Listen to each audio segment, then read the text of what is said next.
A paz do Senhor, irmãos. Amém. A paz do Senhor. Amém. Vamos dar continuidade à nossa série temática, cujo tema é o pecado que tão de perto nos rodeia. E hoje nós vamos para a parte 2,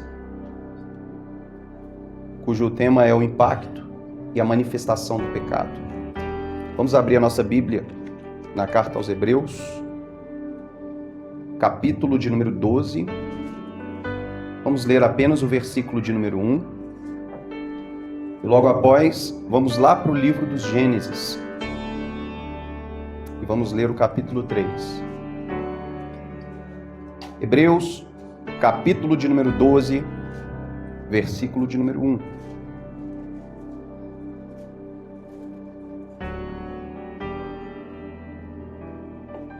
E o texto diz assim: portanto, também nós, visto que temos a rodear-nos tão grande nuvem de testemunhas, desembaraçando-nos de todo o peso e do pecado que tenazmente nos assedia, ou que tão de perto nos rodeia, corramos com perseverança a carreira que nos está proposta. Livro dos Gênesis, capítulo de número 3.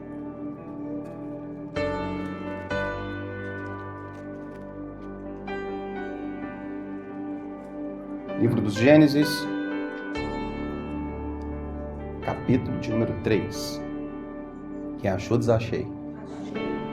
O texto bíblico diz assim: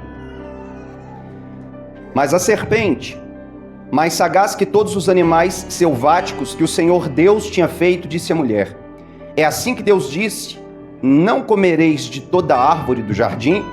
Respondeu-lhe a mulher: do fruto das árvores do jardim podemos comer, mas do fruto da árvore que está no meio do jardim, disse Deus, dele não comereis, nem tocareis nele, para que não morrais. Então a serpente disse à mulher: é certo que não morrereis, porque Deus sabe que no dia em que dele comerdes, se vos abrirão os olhos, e como Deus, sereis conhecedores do bem e do mal. Vendo a mulher que a árvore era boa para se comer, agradável aos olhos, e árvore desejável para dar entendimento, tomou-lhe do fruto e comeu, e também deu ao marido, e ele comeu. Abriram-se então os olhos de ambos, e percebendo que estavam nus, coseram folhas de figueira e fizeram cintas para si. Quando ouviram a voz do Senhor Deus que andava no jardim pela viração do dia, esconderam-se da presença do Senhor Deus, o homem e sua mulher, por entre as árvores do jardim. E chamou o Senhor Deus ao homem e lhe perguntou: onde estais? Ele respondeu: ouvi a tua voz no jardim, e porque estava nu, tive medo e me escondi. Perguntou-lhe Deus: quem te fez saber que estavas nu? Comeste da árvore de que te ordenei que não comesses? Então disse o homem: a mulher que me deste por esposa, ela me deu da árvore e eu comi. Disse o Senhor Deus à mulher: que é isso que fizeste? Respondeu a mulher: a serpente me enganou e eu comi. Então o Senhor Deus disse à serpente: visto que isso fizeste, maldita és entre todos os animais domésticos e o és entre todos os animais selváticos. Rastejarás sobre o teu ventre e comerás pó todos os dias da tua vida. Porém, inimizade entre ti e a mulher, entre a tua descendência e o seu descendente. Este te ferirá a cabeça e tu lhe ferirás o calcanhar. E a mulher disse: multiplicarei sobremodo os sofrimentos da tua gravidez. Em meio de dores dará à luz filhos, e teu desejo será para o teu marido, e ele te governará. E a Adão disse: visto que atendeste à voz de tua mulher, e comeste da árvore que eu te ordenara não comesses, maldita é a terra por tua causa. Em fadigas obterá dela o sustento durante os dias da tua vida.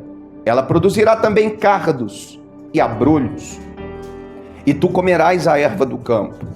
No suor do rosto comerás o teu pão, até que tornes a terra, porque dela fostes formado, porque tu és pó, e ao pó tornarás.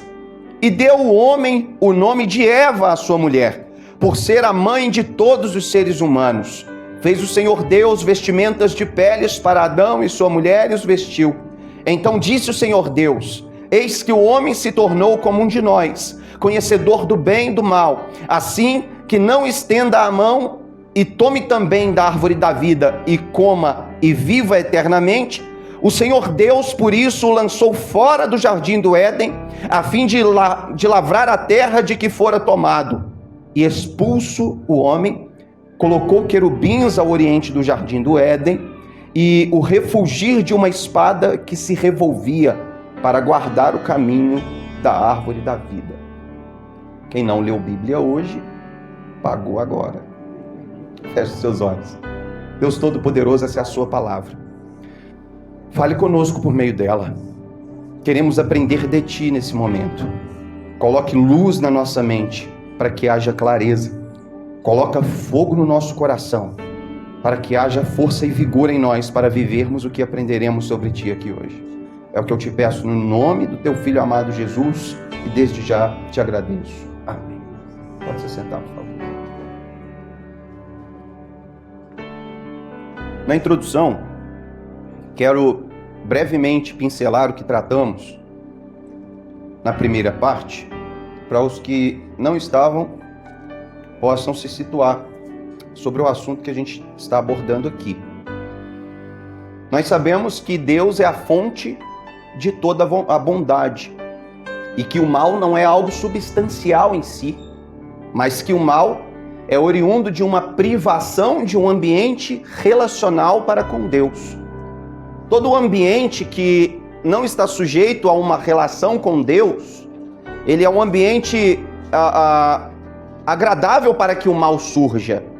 É um ambiente favorável para que o mal possa acontecer. E dentro de um ambiente de orgulho, nós vimos na parte 1 que o diabo ele deu origem ao pecado inaugural. Ele inaugurou o que hoje nós chamamos por pecado. Ainda que a palavra pecado não vá aparecer nos textos que mostram a queda, pelos conceitos lá descritos, nós sabemos que ele estava na prática do pecado. Quem vai inaugurar a palavra pecado na Bíblia, onde ela vai aparecer pela primeira vez, Gênesis capítulo de número 4, quando Caim mata Abel, e Deus diz para Caim que o pecado estava diante dele e que cabia a ele dominar sobre o pecado. Mas então, não satisfeito somente com ter arrastado consigo, através de sua cauda, 1/3 dos anjos que estavam no céu, na medida que o homem fora feito, a serpente vai se empenhar em uma empreitada, agora de corromper o homem ao qual Deus havia feito, a sua imagem e a sua semelhança. E nós vimos então que quando Deus fez Adão, o jardim ainda não existia, e Deus então plantou o jardim, e depois colocou Adão naquele jardim, e o jardim cresceu diante dos olhos de Adão. Ele viu a árvore da vida, também a árvore do conhecimento do bem e do mal, crescerem diante dos seus olhos. E enquanto observava crescer, ele também cultivava no seu coração o único mandamento ao qual Deus havia liberado sobre o homem, que ele, de todas as árvores, inclusive a da vida, ele poderia comer, mas da árvore do conhecimento do bem e do mal, dessa ele não poderia comer do seu fruto. Adão a viu quando ela ainda nem tinha fruto. Adão a viu florescer. Adão tinha toda uma história com Deus. E quando o jardim estava pronto, nós vimos então que Deus fez cair sobre Adão, um profundo sono.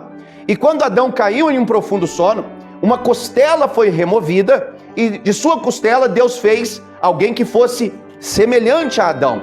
Deus fez a mulher. Deus ainda não havia dado um nome. Adão dará o nome, nós vimos no texto que lemos, somente após a queda.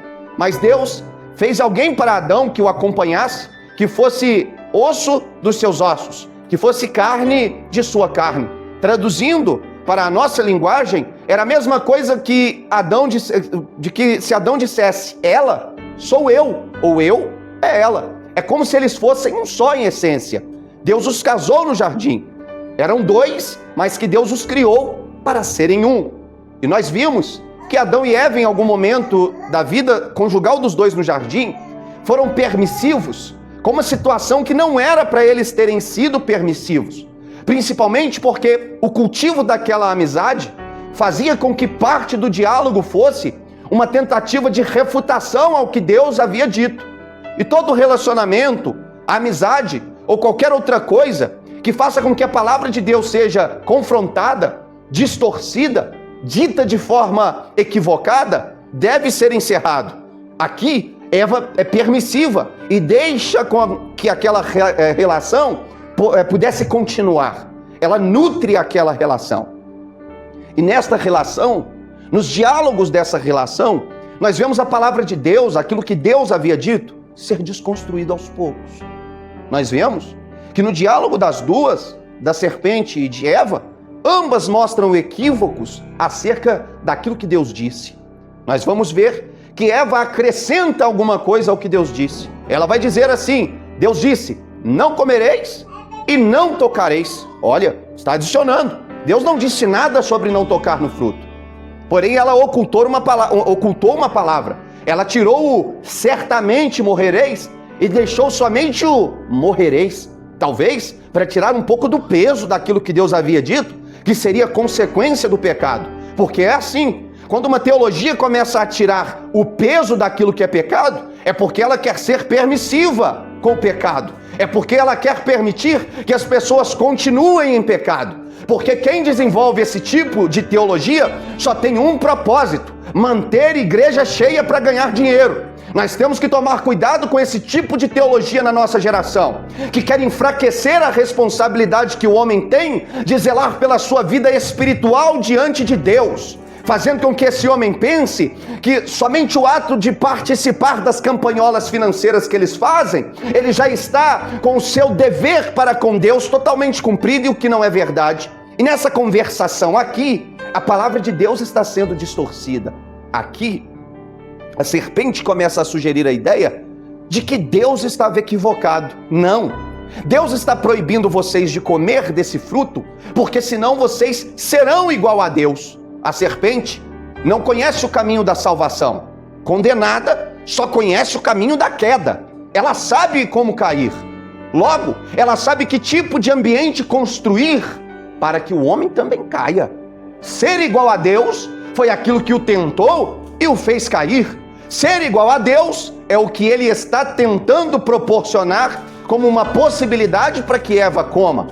Da mesma forma que a serpente fora tentada, ele está promovendo a mesma tentação para com Eva. Agente tentador, ele começa a oferecer algo que venha desconstruir o entendimento de Eva. Porque o pecado, antes de ganhar a nossa carne, primeiro ele ganha a nossa mente. E nós vamos ver como isso se dá. Mas a mulher fora enganada aqui. Paulo é enfático em 1 Timóteo, capítulo de número 2, verso 14, que o homem não foi enganado, mas que a mulher foi enganada. É por isso que o pecado de Adão foi muito pior que o pecado de Eva. É por isso que todas as vezes que nós vamos ver na Bíblia falar que o pecado entrou no mundo, a Bíblia vai chamar o pecado original de pecado de Adão, ou a queda de Adão, ou que através de um homem, Adão, o pecado entrou no mundo. Mas Eva pecou primeiro, sim ou não? Sim, porém Adão é o representante da humanidade. Ele não peca somente como homem, ele é o cabeça representativo. Ele é parte de uma aliança federal com Deus, nos representando como o pai de toda a humanidade, no que tange o homem em sua natureza humana. Então Adão cai como cabeça representativa. Ainda que Eva come primeiro, ela foi enganada. Adão não foi enganado. Ou seja, o pecado de Adão foi uma decisão. Ele decidiu pecar. A serpente não enganou. A serpente não ludibriou. Ele não dialogou com a serpente. Não houve o agente tentador em relação a Adão. Ele somente tomou do fruto e também comeu. Quando ele toma essa decisão, o pecado agora entra no mundo. A morte acabou de entrar junto com todas as outras consequências do pecado. Falamos na aula anterior que a morte não era algo novo para Adão e Eva. Ainda que eles não morreriam porque comeriam do fruto da vida, Os animais faziam o círculo da vida normalmente. Eles nasciam, cresciam, se reproduziam, envelheciam, morriam. Eles sabiam o que era a morte, ainda que não foram feitos para desfrutar de tal. Eles não foram criados para morrer, eles foram criados para viver. Deus não nos criou para sofrermos as mazelas geradas pela prática do pecado. Deus nos criou para viver os propósitos que Ele tem para cada um de nós. Ele criou o homem para viver eternamente num relacionamento com Deus e não desfrutando das consequências do pecado. Adão aqui, ele vai se entregar a essas consequências e ele vai criar uma ruptura no relacionamento para com Deus. Porque todas as vezes que nós nutrirmos um relacionamento com a serpente e pecarmos, nós temos que entender que todo pecado nos fará ser expulsos de um ambiente que Deus tinha para nós desfrutarmos. É o que está acontecendo com eles. Porque existem alguns ambientes, nós falamos isso aqui na outra aula, que irá requerer de nós um nível de pureza para andar nesses ambientes. Existem algumas coisas que se desfrutam em Deus, que cabe a nós andarmos em certa pureza para desfrutar. Ok, talvez você não será condenado, talvez não será suficiente para te condenar. Mas de algum jardim Deus vai te tirar. E agora que eles pecaram, nós vamos ver qual é o impacto e quais são as manifestações desse pecado na humanidade. O que muda agora que o pecado entrou? O que ficará diferente agora que o pecado entrou? O texto vai dizer que Deus desce no jardim mais uma vez. E tudo vai começar a ser diferente a partir da recepção de Adão e Eva para com Deus aqui. Anteriormente, Deus era recebido com todo prazer, com toda alegria, com toda felicidade. Os momentos que antecediam a chegada do Senhor no jardim eram momentos de intensa expectativa, porque eles iriam desfrutar daquele relacionamento. Prazerosos momentos eles passaram com Deus, aprendendo, o adorando, se relacionando com Ele. Sabemos nós o que o relacionamento com Deus nos proporciona, ainda que estamos ainda debaixo do pecado original. Somos pecadores. Imagina se nós estivéssemos em santidade plena, aonde os nossos pecados não viessem mais fazer separação entre nós e o nosso Deus. Um dia eu estava lamentando por ser pecador, por pecar, e imaginando como seria o meu relacionamento com Deus se não fossem os meus pecados. Eu imagino como eles recebiam Deus no jardim, mas essa recepção agora, quando eles ouvem a voz de Deus, não é mais prazer. A voz de Deus não soou prazerosa. A presença de Deus não gerou expectativa. Soraman, choragai. Porque eles já não são mais quem eles foram. Porque o pecado começou a desconstruir quem eles foram criados para ser. É por isso que o sentimento de receber a presença não é mais o mesmo. Parece que eles estão começando a desfrutar daquele sentimento que a gente desfruta quando peca. E a gente sabe que vai chegar em casa e vai ter que ir para o joelho e a gente não sabe como falar. A gente fica com aquele receio, como que eu vou aparecer diante de Deus agora? É o que eles estão sentindo, é estranho. É um novo estranho, é um novo esquisito, é uma experiência que eles não haviam sido criados para sentir. Ouvir a voz de Deus não surte mais prazer. Isso é sintoma de perdição. Isso é sintoma de que alguma coisa está errada. Eles vão olhar um para o outro e perceberem que estão nus. Porque antes havia uma transparência tal que eles se olhavam e não havia essa aversão, essa repulsa. Um conhecia o outro integralmente. Mas agora que se pecou contra Deus, Adão já não conhece mais a sua mulher. Eva já não conhece mais o seu marido. O receio surge. A indiferença surge. Eles vão tentar dar o seu próprio jeito de resolver o problema. Vão coser folhas de figueira. Vão cobrir a nudez. Agora ele está tapado. Ela está tapada.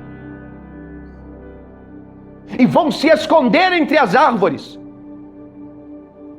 as quais Deus as plantou, as quais Adão as viu crescer, as quais eram para eles se alimentar delas, agora irá servir de esconderijo.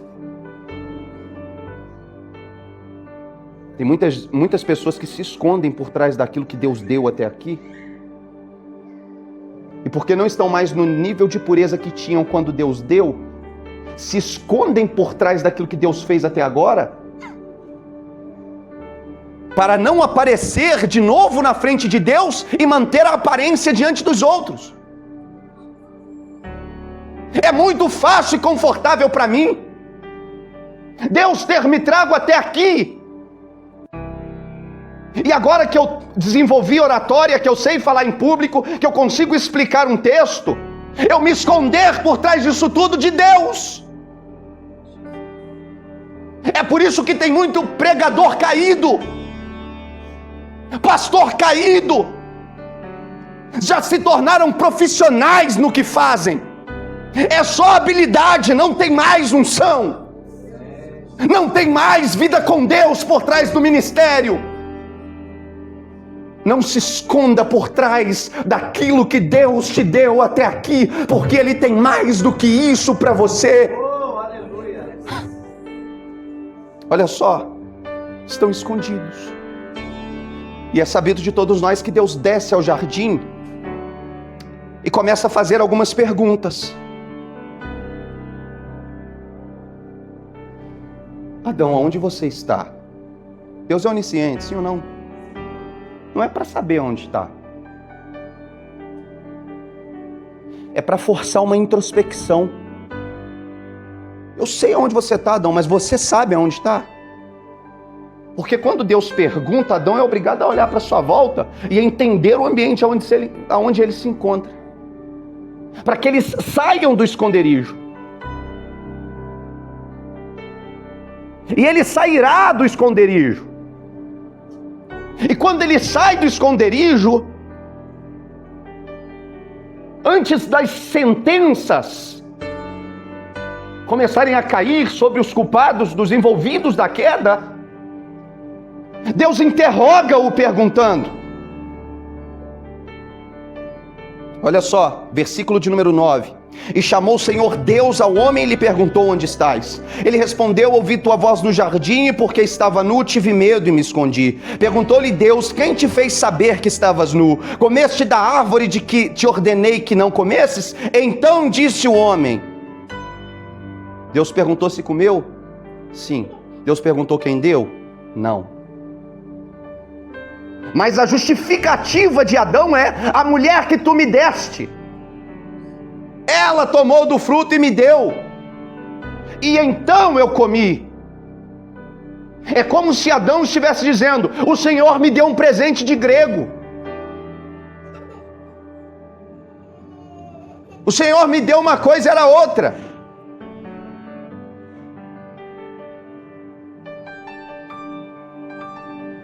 Adão é um dos primeiros calvinistas, né? Vai responsabilizar Deus pela origem do mal.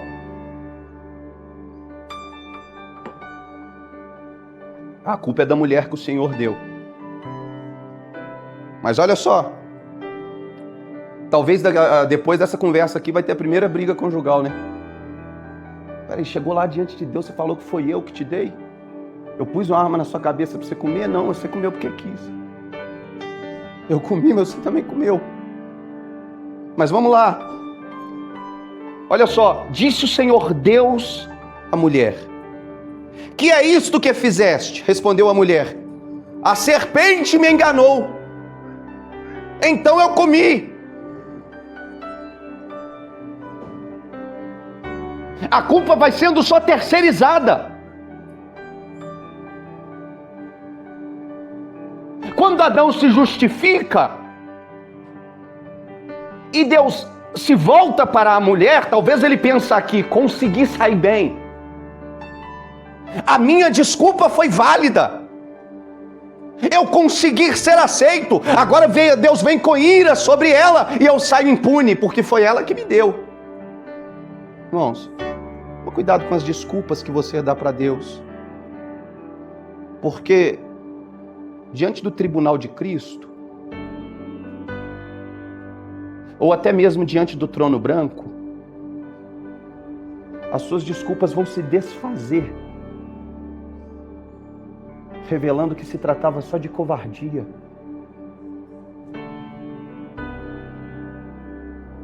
E olha só, ele vai terceirizar a culpa, Deus se volta para a mulher. Eu não tenho nada a ver com isso. Foi a serpente. O homem está se tornando um ser tão depravado que ele está fazendo algo que nem a serpente ousou fazer até hoje. O diabo nunca terceirizou a culpa. Aqui ele assume para si.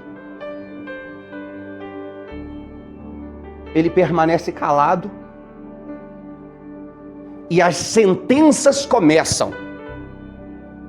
E o texto vai dizer: então o Senhor Deus disse à serpente, diante da resposta de Eva. Ele não vai dialogar com a serpente. Ele vai dizer à serpente: olha só, visto que isto fizeste, maldita és entre todos os animais domésticos e és entre todos os animais selváticos. Rastejarás sobre o teu ventre e comerá pó todos os dias da sua vida. A sentença cai sobre a serpente. Talvez Adão e Eva agora estão tranquilos. Pronto, puniu. Levou a culpa e jardim continua. Vida que segue. Mas quando Deus lança a sentença sobre a serpente, vem o verso 16. E a mulher disse: multiplicarei sobremodo os sofrimentos da tua gravidez. Em meio às dores dará à luz filhos. Deus lança a sentença sobre a mulher, que agora ela seria governada pelo seu marido. E a Adão disse: visto que atendeste à voz da tua mulher e comeste da árvore que eu te ordenara não comesses, maldita é a terra. Primeiro Deus amaldiçoa a terra, da onde surgirão espinhos e abrolhos. Está vendo que os espinhos só surgem na terra depois da queda? É por isso que uma coroa de espinhos coroou Jesus na cruz, para que ele pudesse substituir Adão e se tornar o nosso cabeça representativo diante de Deus. Mas então o pecado entra no mundo por causa de Adão, e a sentença então vem sobre ele.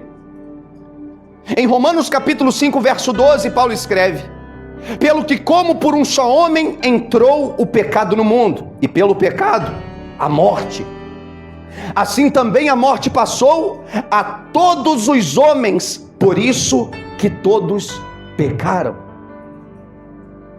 Agora, com o pecado, a morte também entra na humanidade através de Adão. É interessante que quando Adão irá ter o seu terceiro filho, Sete, o texto vai dizer algo interessante. Gênesis capítulo de número 5.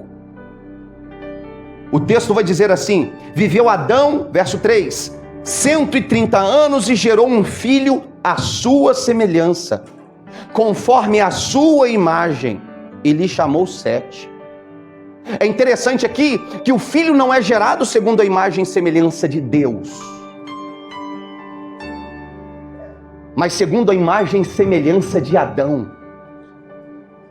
como cabeça representativo, ele compartilhará agora do pecado original com todos aqueles que nascerem de Adão.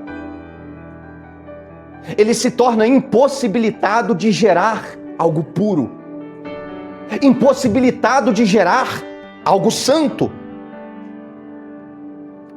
A quebra do mandamento original por Adão foi mais que um erro pessoal. Não peca como indivíduo, peca como representante. E esse pecado como representante fará com que sintomas surjam em toda a humanidade.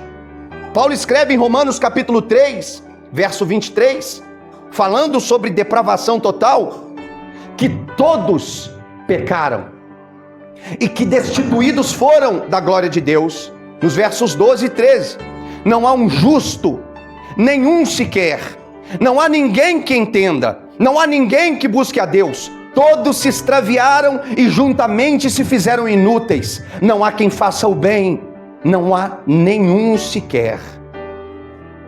O coração do homem, como disse Jeremias no capítulo 17, verso 9 em seu livro, se torna um coração enganoso. A palavra coração ali é o termo hebraico lev, que quer dizer o eu interior, o homem interior, ou como bem sabemos, a alma do homem, aonde estão a razão, a emoção, a vontade. Os três são comprometidos na queda. A herança da queda é a depravação total do homem, o que significa que o pecado corrompeu o homem e todas as suas faculdades. É interessante que o pecado vai aparecer na Bíblia predominantemente através de 3 palavras distintas. Quantas palavras? Tem mais, mas eu quero pegar as 3 principais. Primeira palavra, pecado. Segundo, iniquidade. Terceiro, transgressão. São 3 coisas diferentes, mas que se desdobram de uma forma muito interessante. É interessante que um único texto na Bíblia aparece essas 3 palavras, e eu quero usar só ele, não vai dar tempo de entrar em mais. Mas quem puder, abra para mim no Salmo de número 51.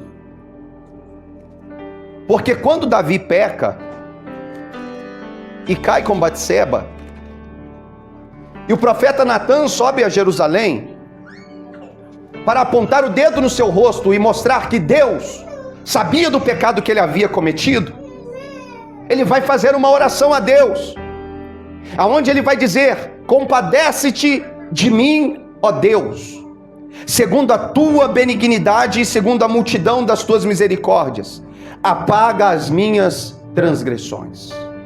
É a primeira palavra que ele vai usar quando pecou. Transgressão é quando existe uma lei pré-estabelecida, e tendo conhecimento dessa lei, se quebra essa lei. É óbvio que Davi conhece a lei.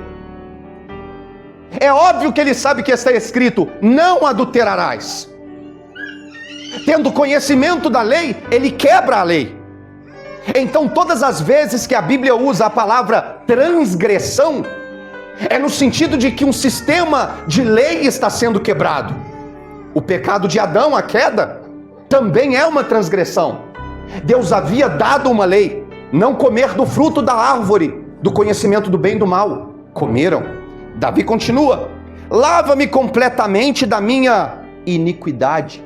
Iniquidade é quando alguém se torna perverso. Se tornar perverso é ter um entendimento corrompido. É quando a pessoa olha para o pecado e não o tem como pecado. É normal fazer aquilo. Todo mundo faz aquilo. Já se sente bem fazendo aquilo. Se faz corriqueiramente, como se não estivesse nada acontecendo. Sintoma de perdição. Consegue ser feliz na prática do pecado. Consegue ficar alegre na prática do pecado. É por isso que ele não vai se arrepender de antemão. Primeiro ele vai pensar em esconder. Iniquidade. Aí ele continua no final: e purifica-me do meu pecado. ele entende que o seu erro se enraizou nessas 3 esferas. Quebrou a lei. Está se tornando perverso. Errou o alvo, que é o significado da palavra pecado, que é quando a gente erra em fazer aquilo que Deus não nos criou para fazer. O pecado é algo que a gente comete contra a nossa natureza. Contra o que a gente foi criado para ser. A gente tem que tomar cuidado, irmãos, com isso aqui. Porque quando Natan subiu para Jerusalém, contou a parábola, Davi tinha um homem e ele tinha 100 ovelhas, muito rico. Tinha outro pobre, só tinha só uma. Vindo um viajante de longe que tinha 100, tomou a ovelha do que tinha só uma e deu para o viajante presente. Sabe o que Davi vai dizer? Digno de morte é tal homem. Ele está errado? Não. O salário do pecado é a morte. Mas quanto diz respeito a outro, é muito fácil imputar a culpa e a consequência. Sou outro, eu não roubei a ovelha de ninguém, não sou eu. Mas quando Natan fala, tu és tal homem, aí surge o Salmo 51 que começa, tem misericórdia de mim. Quando é o outro, digno de morte é tal homem. Quando sou eu, tem misericórdia de mim. É isso que o pecado faz conosco. Porém, é uma herança de todos nós.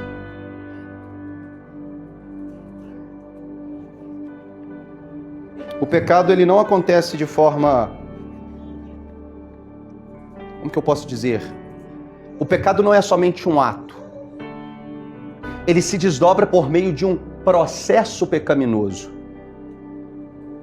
Salmo de número 1. Alguém sabe citar de cor? Isso, primeira parte, espera aí. Que não anda segundo... Ok, está mostrando um homem, Agora a segunda parte. Que não... Só até aí. Andava no caminho dos ímpios, estava andando. Agora já parou. Continua o final do versículo. E não se assenta. Ok. Anda, segundo conselhos dos ímpios. Para. Aonde? Para no caminho dos pecadores. E depois se assenta. O pecado é processual. Olha para o jovem de Provérbios 7 no caminho da casa da mulher adúltera. Primeiro erro, sai à noite. Tarde da noite, quando ninguém mais saía. Segundo erro, ele vai na rua, aonde aquela prostituta sempre estava. Ela, o vendo de longe, se aproxima. Está no ambiente, está no horário. Eu sei do que se trata. Ela se aproxima, o convence, o beija e o agarra, está lá no texto, Provérbios 7. E o leva para se prostituir, porque o marido dela não estava em casa. Mas o pecado foi o ganhando aos poucos. Será que a gente não aprendeu nada com Jesus?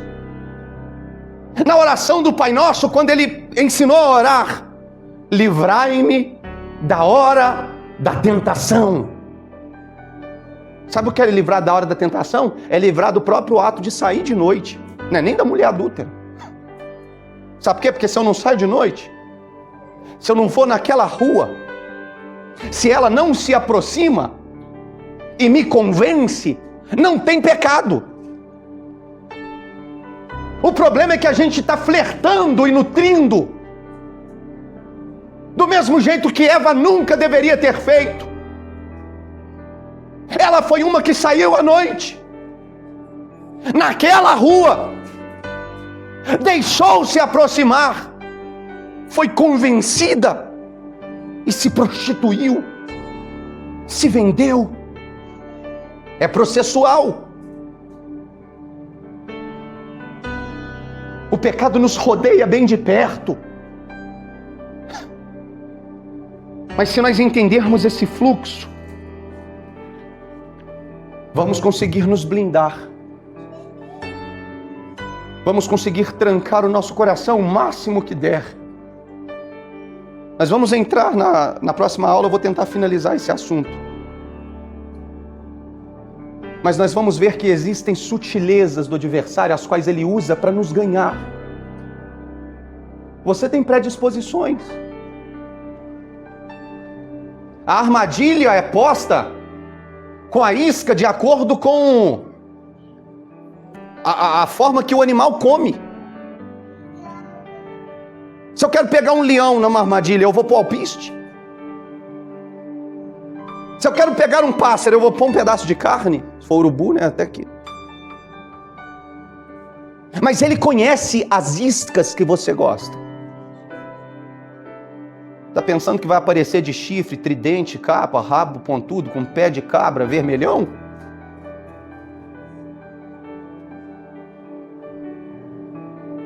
Vai se caracterizar conforme as suas próprias concupiscências. Virá do jeito que você sempre quis. Parecerá agradável ao paladar. O fruto bonito. Olha, parece apto para dar entendimento. Segundo as distorções que eu ouvi da palavra, as consequências não vão ser tão ruins assim. Curva a sua cabeça, por favor. Deus Todo-Poderoso, eu quero fazer uma oração bem específica nesse momento, por mim e por cada um dos irmãos e irmãs que aqui estão presentes.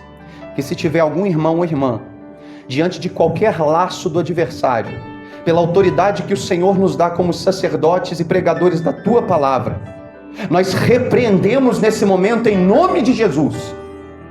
Que caia por terra toda investida do maligno, que todo laço seja desmascarado, que não venhamos cair em tentação, que o Senhor nos livre das tentações, nos fortaleça, Deus, para que firmemente possamos lutar contra nós mesmos e nos frear. Nos livra da tentação. Nos livra do pecado. Que o Senhor possa nesse momento, Pai, desmartelar qualquer raiz de tentação que esteja se enraizando nos corações aqui. Ele não vai desviar. Ela não vai desviar. O diabo já perdeu essa batalha. Ele não vai ganhar você. Soramante, oragaia, súria. Espírito, desça com convencimento do pecado, da justiça e do juízo. Que o teu filho seja constrangido neste momento. Que o Senhor traga à mente dele, ao coração dele agora, atrás de qual árvore ele está se escondendo, porque o Senhor está vendo. Porque qualquer segredo que seja o segredo mais oculto aqui na terra é um escândalo aberto lá em cima no céu e todos lá estão vendo. Que o Senhor, em nome de Jesus, fortaleça o nosso espírito. É o que eu te peço, em nome de Jesus. Amém.